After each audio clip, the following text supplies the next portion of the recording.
వైష్ణవి గారు, మీ క్యారెక్టర్ ఎంత రెస్పాన్సిబుల్, అంటే ఎంత స్టోరీని ముందుకు తీసుకెళ్ళడానికి మీ క్యారెక్టర్ ఎంతవరకు పొటెన్షియల్ క్యారెక్టర్ అనుకోవచ్చు?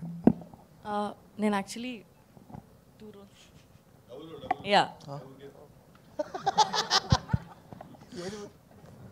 డబుల్ రోల్ ప్లే చేస్తున్నాను. అలా అవ్వడానికి ఒక కారణం ఉంటుంది, అంటే 2 రోల్స్ ప్లే చేయడానికి ఒక మెయిన్ రీజన్స్ ఉంటుంది. ఆ రీజన్ చాలా ఎంటర్టైనింగ్గా, చాలా ఇంట్రెస్టింగ్గా ఉంటుంది. అదే మొత్తం సినిమాలో ఎక్కువ స్పేస్ అండ్ ఇంట్రెస్టింగ్గా ఉంటుంది. వైష్ణవి గారు, నేను వెంకట్ ఇంటివి అండి.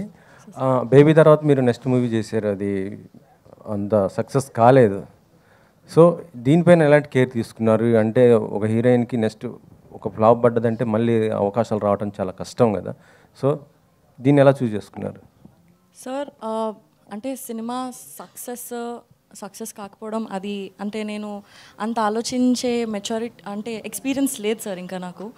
బేబీలో నేను క్యారెక్టర్ వరకు చూశాను, ఆ సెకండ్ సినిమాలో కూడా క్యారెక్టర్ వరకు చూశాను. అది నాకు చాలా ఇంట్రెస్టింగ్గా, చాలా స్కోప్ ఉన్నట్టుగా అనిపించింది. ఇందులో కూడా నేను అదే చూశాను, నా క్యారెక్టర్ చాలా ఇంట్రెస్టింగ్గా, చాలా స్కోప్ ఉంది అండ్ పర్ఫామ్ చేయడానికి నాకు చాలా ఎక్సైటింగ్ అనిపించింది. సో నేను మోస్ట్లీ క్యారెక్టర్ పైనే నేను సెట్ అవుతానా, నన్ను నేను చూసుకోగలుగుతానా అండ్ నేను బాగా చేయగలుగుతాను అన్న దానిపైన ఫోకస్ సార్.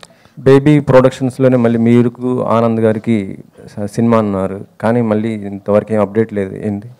అది అన్ఫార్చునేట్లీ అది ముందుకు వెళ్ళలేదు సార్. బట్ మేబీ ఫ్యూచర్లో ఇంకా ఏదైనా వస్తే I'm looking forward to do. I've always had a great experience working with them. So అంటే ఎస్కేఎన్ గారితో అంటే ఆ ప్రొడక్షన్తో అయితే మీకైతే ఇబ్బంది లేదు కదా?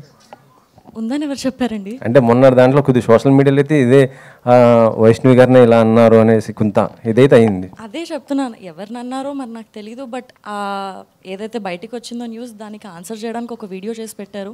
ఐ థింక్ దాంతో ఆన్సర్ వచ్చేసింది అనుకో. ఆయన నన్నేం అనలేదు కదండి. సిద్ధు గారు, అది సిద్ధు గారు ఒక నిమిషం.